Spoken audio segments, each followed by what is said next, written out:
three, four.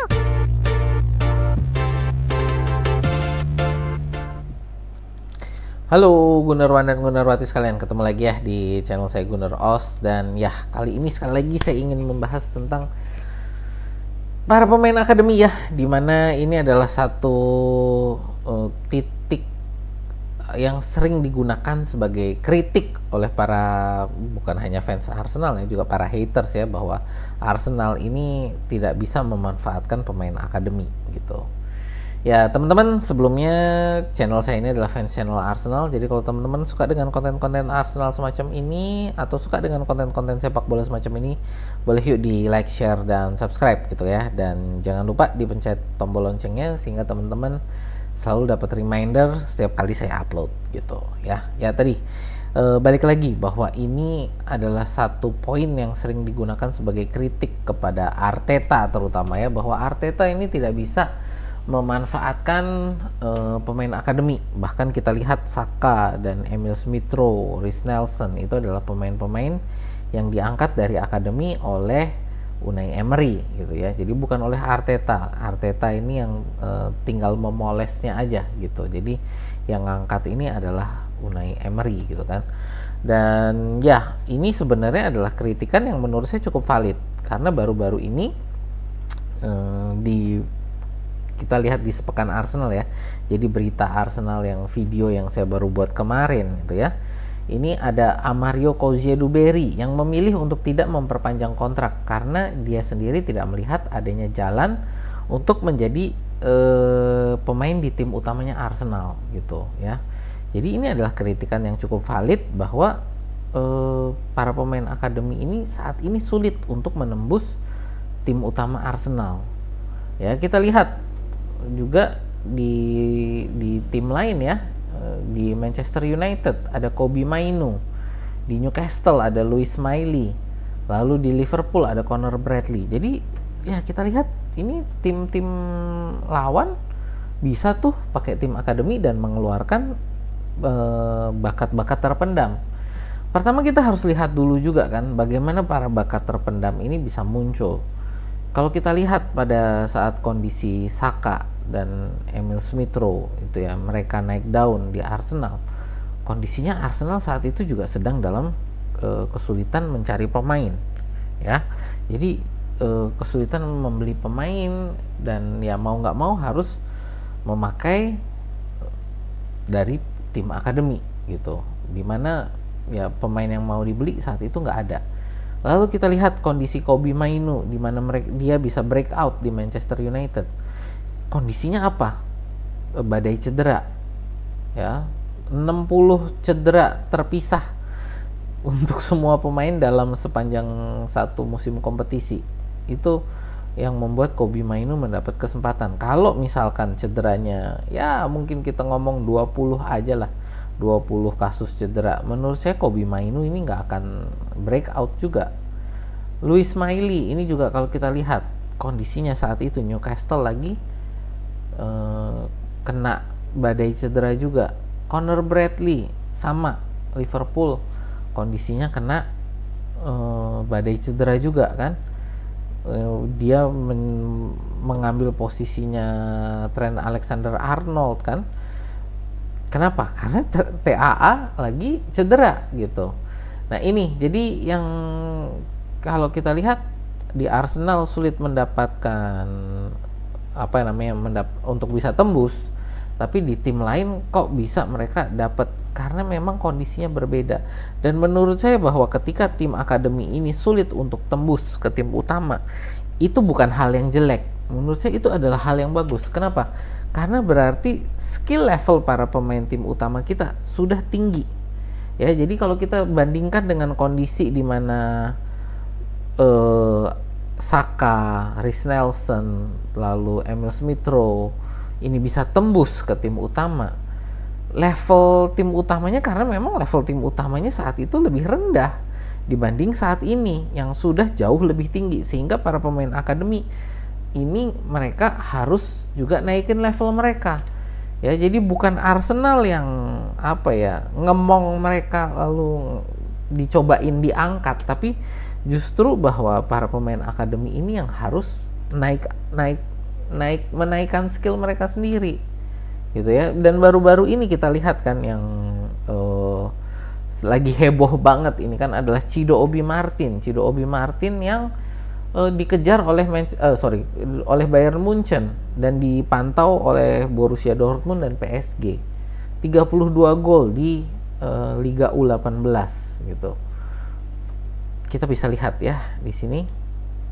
Ini adalah top scorer Liga U18 dari 8 tahun terakhir. Chido Obi Martin 32 gol, Aaron Laupolubi 17 gol, Oakley Cannonier 28 gol, Charlie McNeil 24 gol, Jay Stansfield 22 gol, Ellis Sims 32 gol juga, Reo Griffiths ya 27 gol, Martel Taylor Crossdale 20 gol. Saya mau tanya sama teman-teman, dari para pemain akademi 8 tahun terakhir ini ya, untuk Liga U18-nya IPL gitu kan, siapa nih yang teman-teman sudah pernah dengar namanya ya, tanpa googling ya, saya tanya tanpa googling, siapa yang pernah dengar nama-nama ini ya? Ini nama-nama yang sudah tertelan zaman juga gitu. Jadi makanya saya bilang bahwa para pemain akademi ini levelnya ini sebenarnya belum mencapai levelnya para pemain tim IPL gitu. Bahwa ada 1-2 yang mereka sebenarnya levelnya sudah sampai, itu menurut saya kesempatan untuk mereka bisa menunjukkan itu adalah ketika para pemain intinya cedera. Yang sekali lagi saya bilang tadi, Kobbie Mainoo, Louis Miley, Connor Bradley, kalau pemain-pemain klub masing-masing itu nggak ada badai cedera, mereka juga nggak akan dapat kesempatan bermain di tim utama. Gitu kan. Jadi dengan seperti itu, apakah Arsenal harus memberikan kesempatan bagi para pemain muda untuk bisa bermain di tim utama? Nanti dulu. Iya, kalau pemainnya yang dikasih kesempatan ternyata memang levelnya ada di level IPL. Kalau enggak gimana?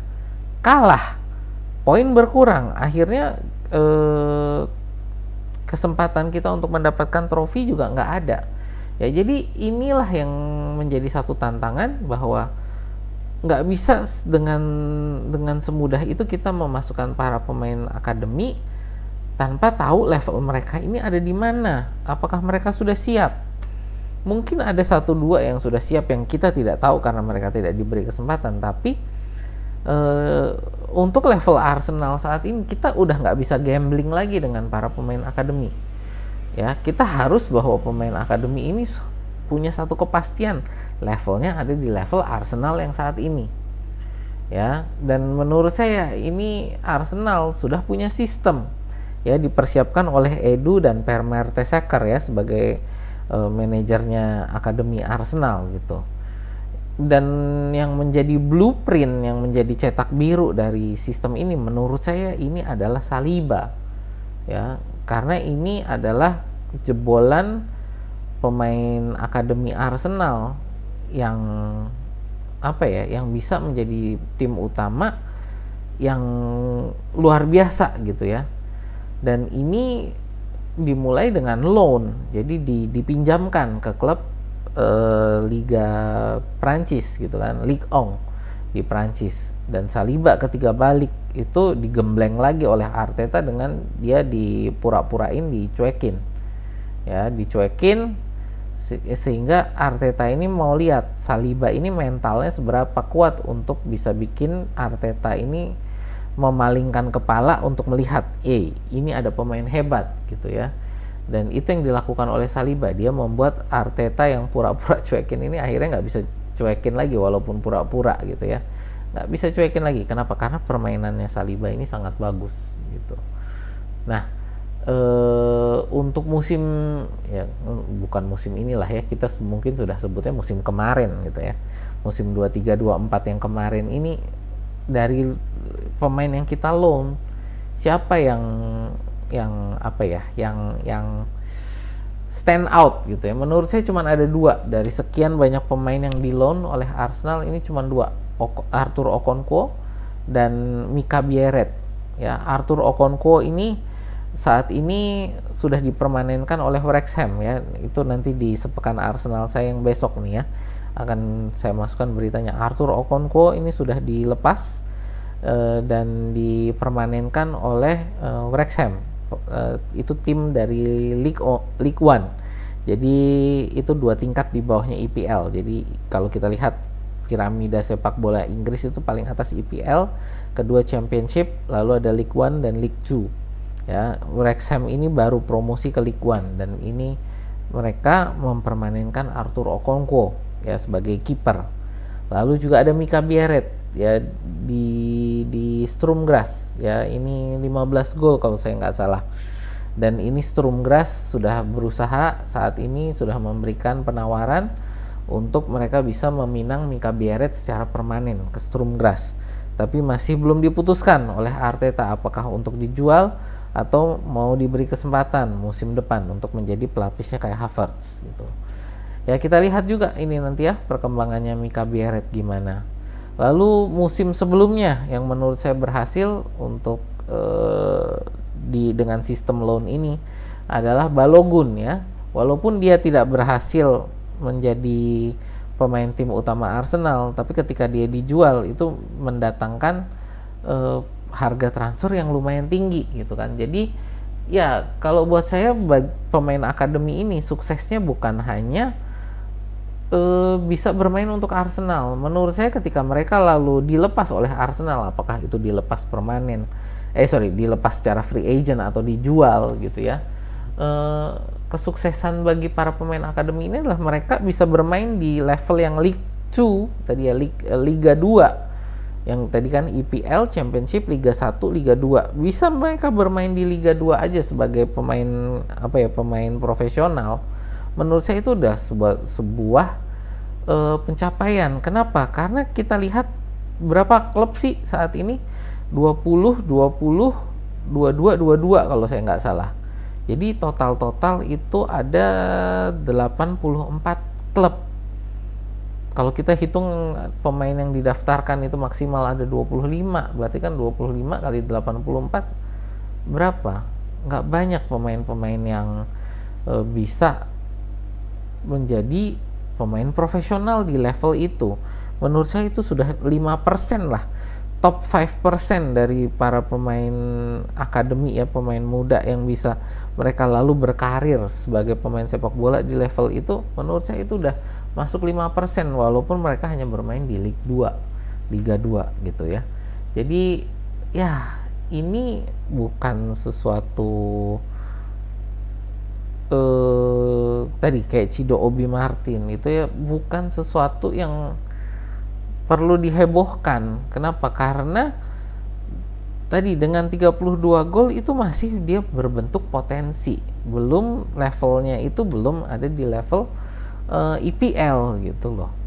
Kenapa saya bilang belum ada di levelnya pemain EPL? Karena dia mencetak 32 gol itu kan dikelilinginya oleh pemain-pemain U18 lain. Dan pada level itu kita masih belum bisa melihat konsistensi apakah memang ini si Cido Obi Martin yang levelnya luar biasa atau teman-teman di sekelilingnya ini levelnya yang level rendah.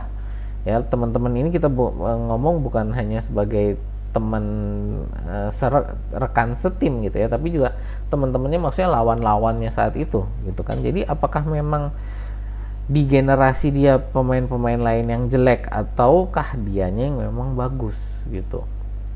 Ini masih harus dilihat lebih lanjut. Makanya tadi sistemnya adalah ketika pemain-pemain ini bagus, lalu apa yang akan dilakukan oleh Arsenal?